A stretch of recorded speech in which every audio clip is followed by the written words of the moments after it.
Hi and welcome to the very first Brontëlong vlog. It is Friday evening. We are going live in about 30 minutes to read Jane Eyre together, and also it's going to be my first time hosting a live reading sprint on YouTube, so I hope everything goes well. I am going to start Jane Eyre. I don't know how much reading I will actually get done, because the previous two reading sprints we have done, we talked more than we read. And I am not here to break that tradition, because I always have such a good time with Mary and with Sarah. But I will definitely read the preface and maybe the first few chapters. I love the first sentence of Jane Eyre, which is so iconic. You will recognize it on any kind of bookmark or anything like that. So I will read you the first sentence as well before we go into this vlog. There was no possibility of taking a walk that day. Just so simple, so beautiful in its simplicity. My plan for this vlog is to make it spoiler free up until the end, and I will do a chapter, a big warning saying these are my spoilery thoughts. But I do want this vlog to be accessible if you haven't read Jane Eyre yet, or if you're still in the middle of it when I post this. I also got, especially for reading Jane Eyre this time, this beautiful bookmark that I'm going to read with, and it says, "I am no bird, and no net ensnares me.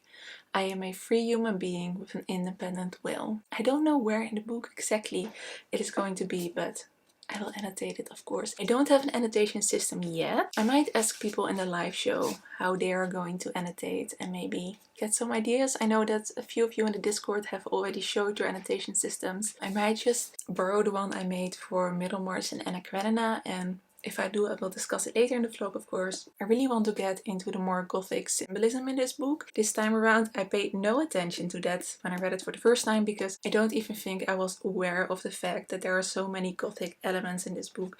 So that is something I want its own tab for. I'm quite nervous for hosting for the first time. My thoughts right now are not that concisive. I just wanted to introduce you to the vlog before I start reading Jane Eyre. I will see you much later, I think, when I've actually started reading Jane Eyre properly, because I'm still also reading a lot of other books at the same time. It's chaos right now, but welcome to the vlog. Yes, we're live!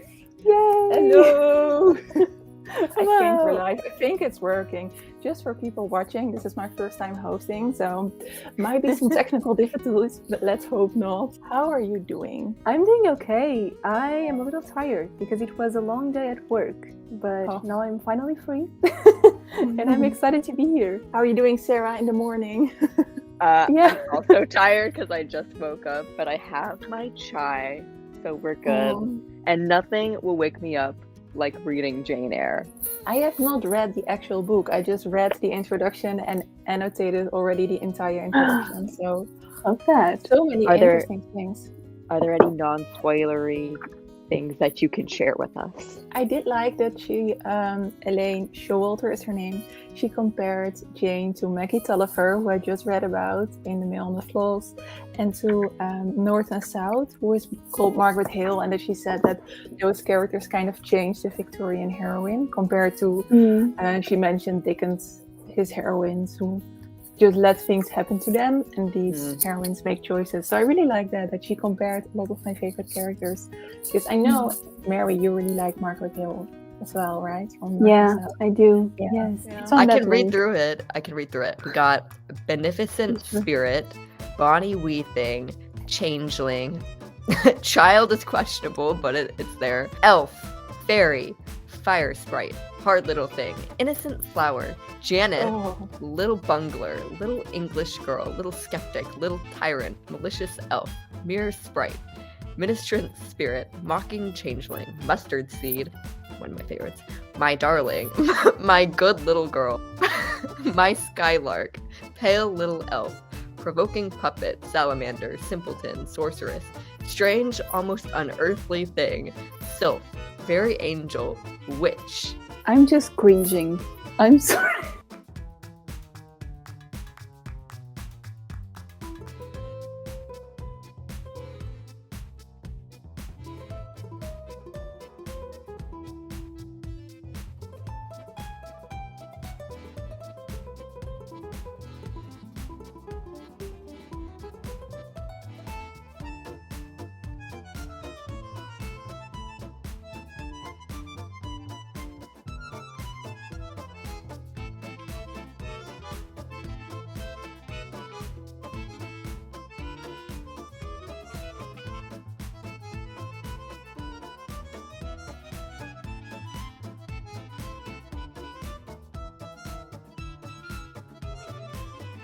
Hi, it is the 21st of February and I am on page 77. We started our Jane living with her aunt and now she is at school, and her aunt has told the headmaster that she is a wicked girl, that she's a liar. She has been at school for a month now, and then the headmaster, Mr.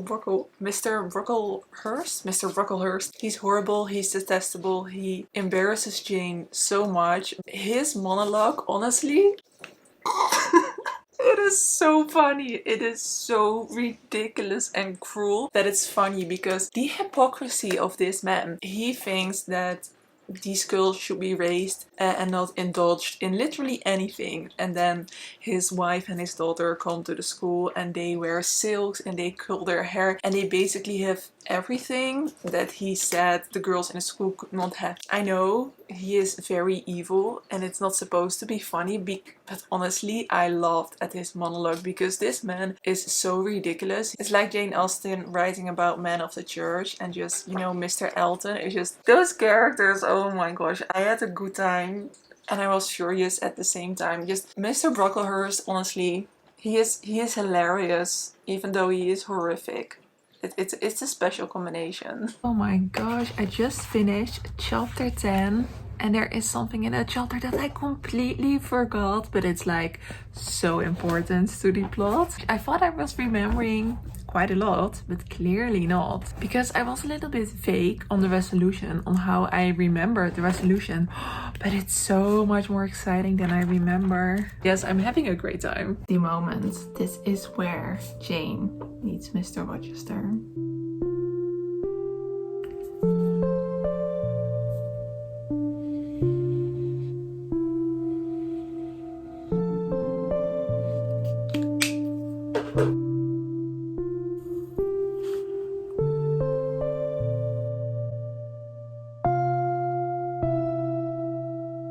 We have the man.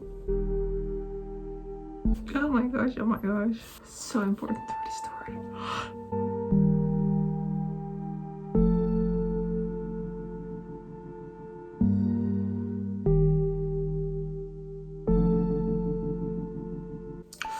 Ooh.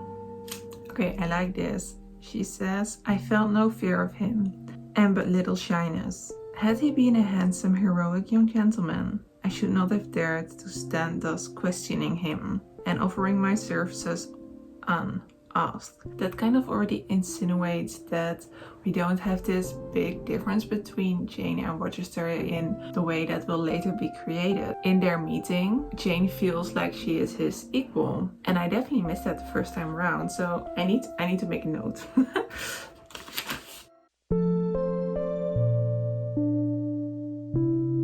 Yes, the moment. Why am I so exciting for a fictional story? I know what's going to happen, but...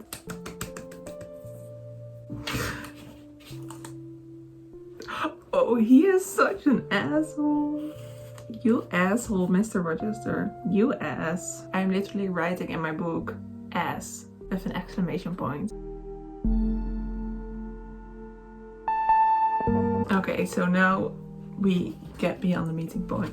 Okay, I'm going to make a note. There are some other points that I know when they will happen that will be very exciting. We might read those together as well.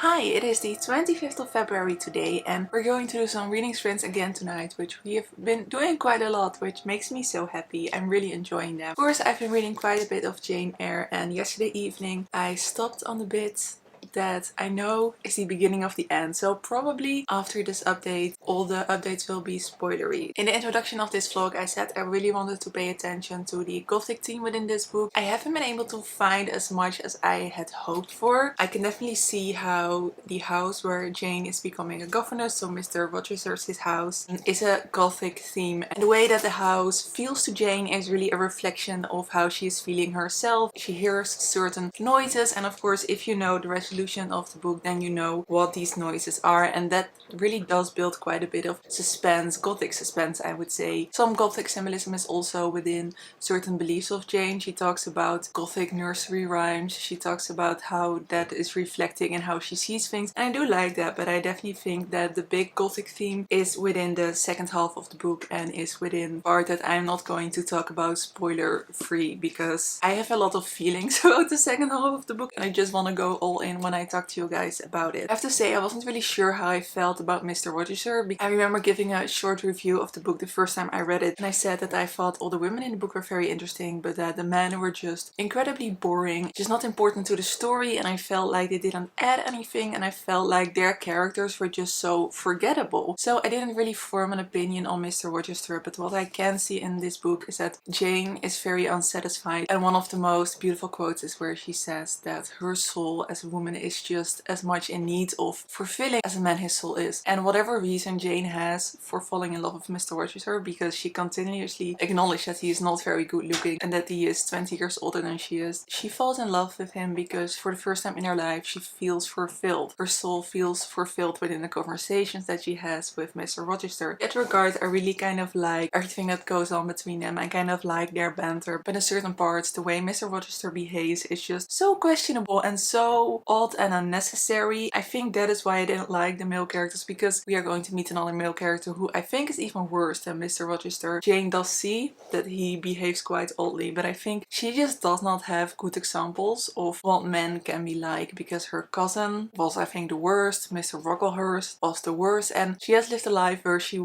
didn't live in villages or she didn't live in a city. She has nothing to compare the men with that she meets, and she really has to go with her own feeling of independence, which she does really mention quite often. I like Jane so much more than I did the first time around because I didn't really have an opinion about her, and I really love Jane right now. I think she is quite constipated in her feelings, but she is very open in her passions, which does sound contradictory, but that is how I feel about Jane. So yes, I'm really excited to keep on reading because I know shit is going to go down. I'm a little bit over halfway through, like you can see. I was contemplating leaving the good bit for the reading sprints tonight, but I just feel like reading today, and it's only 1 o'clock and for me the sprints start at 7 o'clock, so that's too long to wait. So from the same day, exact same spot, but a few hours later, I received a package. If you've seen my March TBR board, then you know that I finished a TBR board, and that means that I get to pick a pretty edition of a favorite classic. I finished the board so I can pick a pretty edition of a favorite classic, which is very exciting. I was contemplating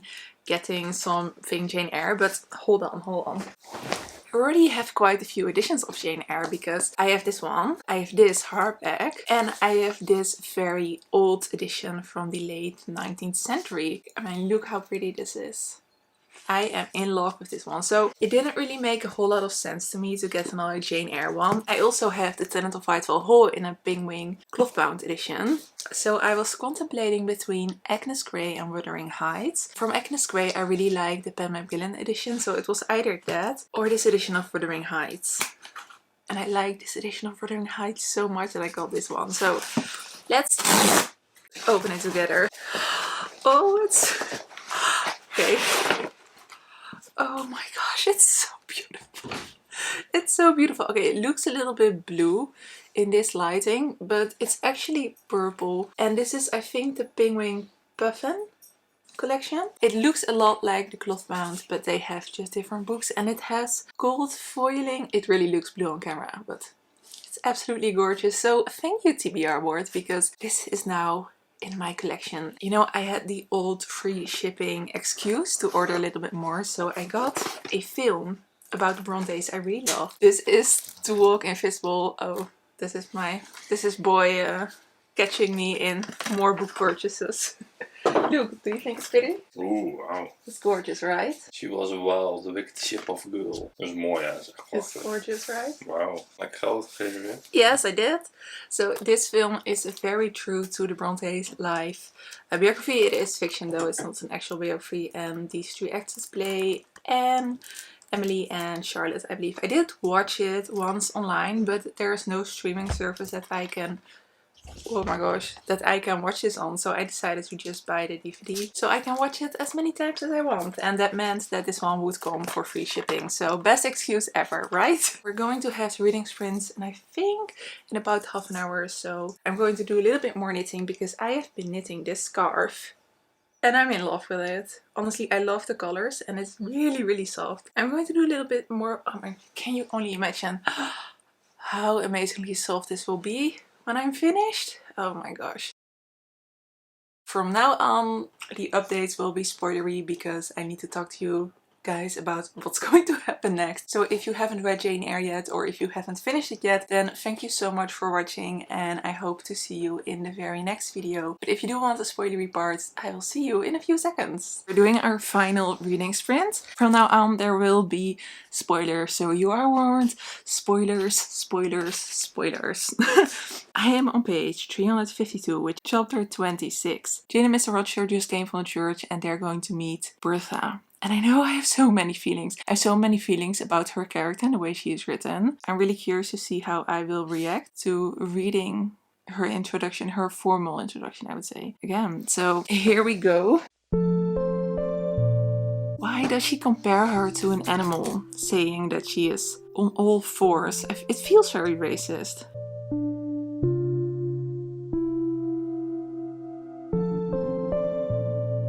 Clothed hyena, honestly.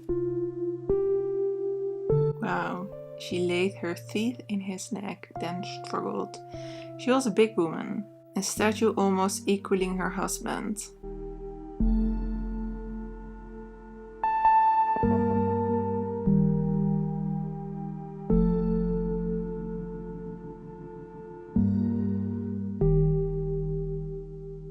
Mr. Roger is bounding her to a chair. I feel like I of course don't know which kind of resources there were for people who were severely mentally ill back then, but I feel if someone is not protected enough, that you need to be so incredibly violent towards them without really knowing how to be forceful in a responsible way, which Rochester definitely does not. It is just pure violence. Even if someone is showing you violence because of a mental illness, he could have handled that more responsibly, right? But what were his resources? I feel like that's a big question within that. What were his resources to take care of his wife? Because whether or not he caused a lot of her suffering, which I think is not something I can answer by just reading this. The question I can ask is what resources were available in that time, and it seems like he did the bare minimum, and he also did show a lot of violence towards her instead of caring for someone who desperately needs caring for.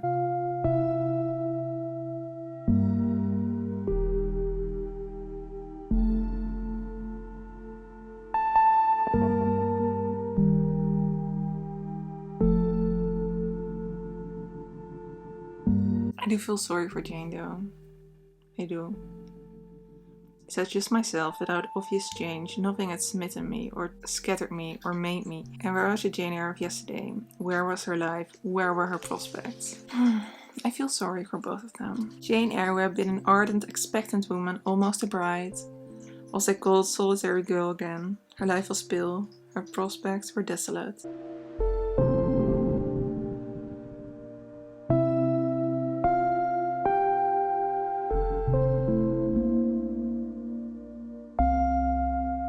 Jesus, I forgot this. Jane says that she needs to get away from Rochester and that she can't even bear to see him. And then she says, I lay faint, longing to be dead. I never knew it was this dark. Or of course I should have known, but...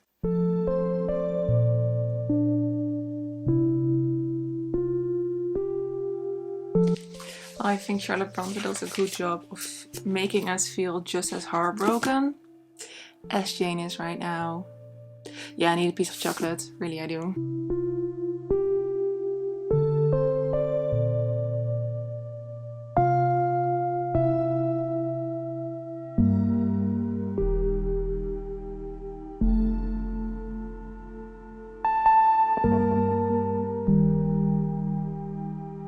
So what did you get for coffee?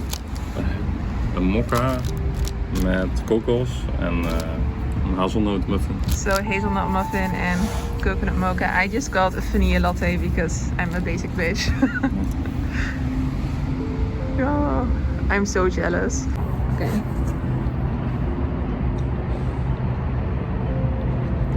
Oh, the coconut is so strong. Oh, I don't like it. No? No. I like this one better.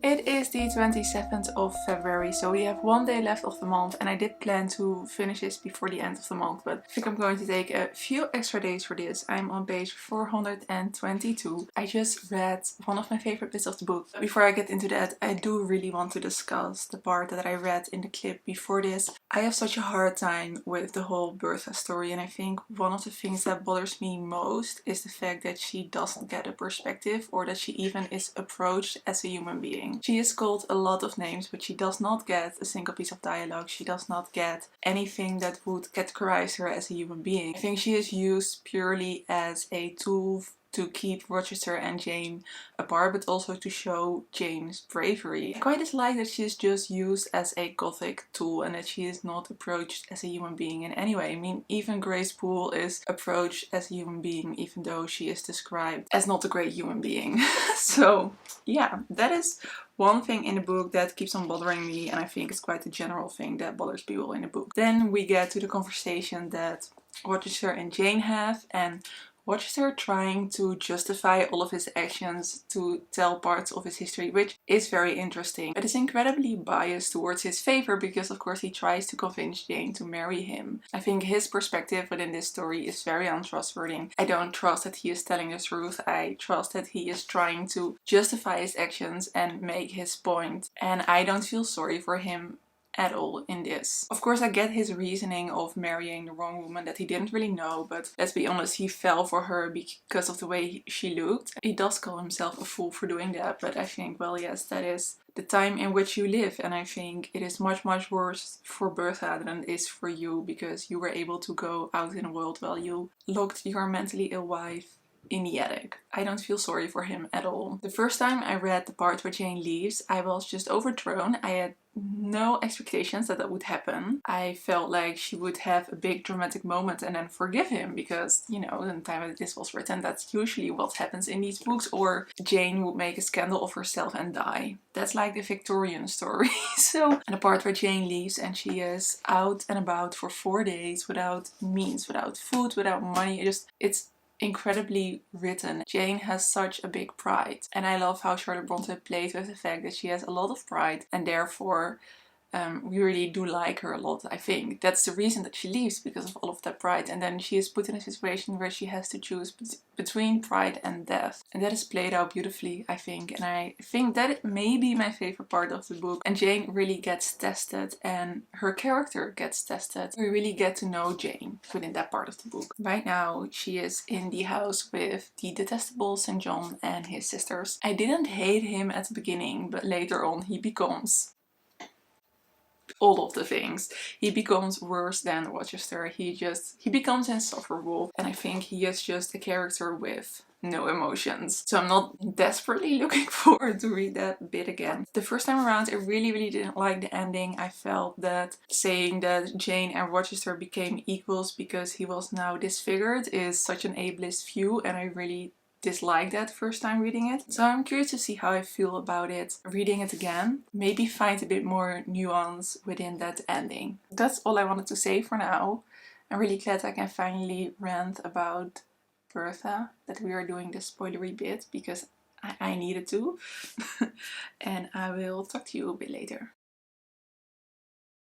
But Sarah, I have moved towards your side a little bit. I did not expect this, honestly, at all. Wow. It's romantic. It is. It is!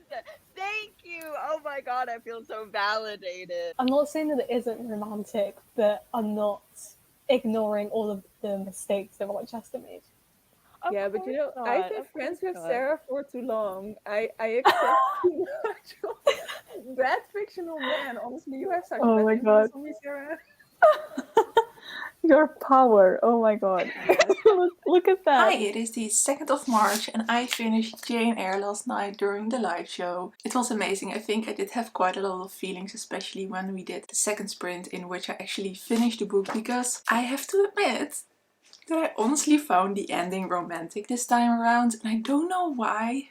It was such a different experience than reading it the first time. I think throughout this reading experience there are two things I really wanted to have a lot of attention for. So the first thing was, of course, the Gothic symbolism, and I did find a couple of more things. I think there is one thing in this book that you could possibly call a form of magical realism, when Jane thinks she hears Mr. Rochester, and Mr. Rochester at the same time, which we later discover, of course, thinks he hears Jane.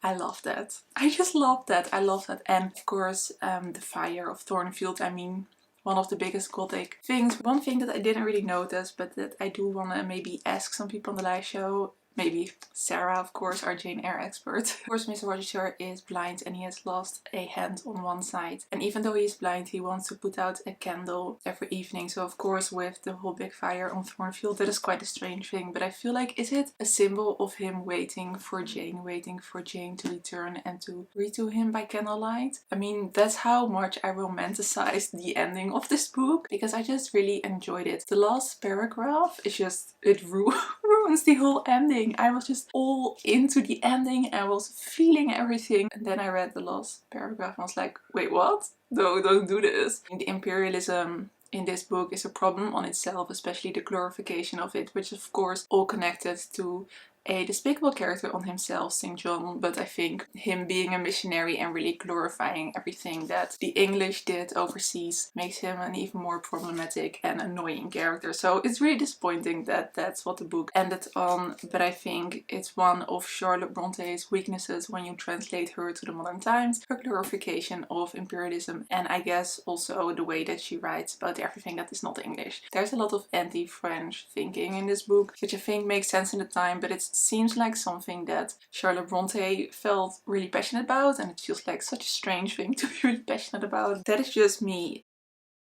at this amazingly written book, 5 stars, no doubt. I totally forgot to tell you what the other thing is that I really want to notice, and that is the way that there is equality between Mr. Rochester and Jane, and how that equality between them is built, because I think that is one of the most important things in their relationship, if not the most important thing. Maybe love is the most important thing. But of course, in the beginning when they meet, Jane feels his equal, and of course later when he's her employer, there's no sense of equality between them. Jane escapes that situation where there is a lot of inequality. And throughout this book I was wondering how Charlotte Brontë made them equals again, because that is of course the reason that they can be together in the end. And I was a little bit afraid, and this I think was my conclusion after reading it for the first time, that Mr. Rochester, his disfigurement was him being lower in value or status, and therefore they're equals again. And that of course I really disliked. But I don't think that that is what it is. It may be a part of it. The fact that Jane is financially independent is what in the end makes them equals, because I think that was really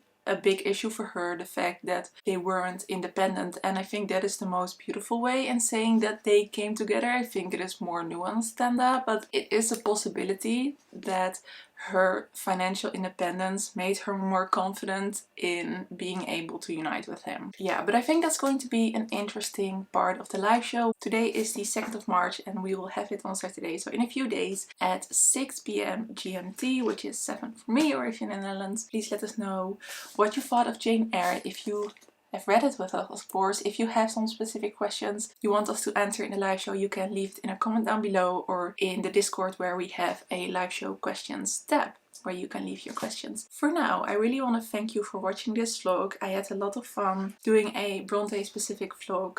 I just love the Brontës, and it just feels so amazing to me to have a vlog series, which I think I will keep up, about my whole Brontë reading experience. I just really love that. I'm so happy that I'm doing this, and I'm so happy that I'm doing it with wonderful friends. Thank you to everyone who is joining. It really warms my heart and it really makes me very happy. For now, I hope that you have a lovely, lovely day or evening, and I hope to see you in a live show on Saturday. Doei!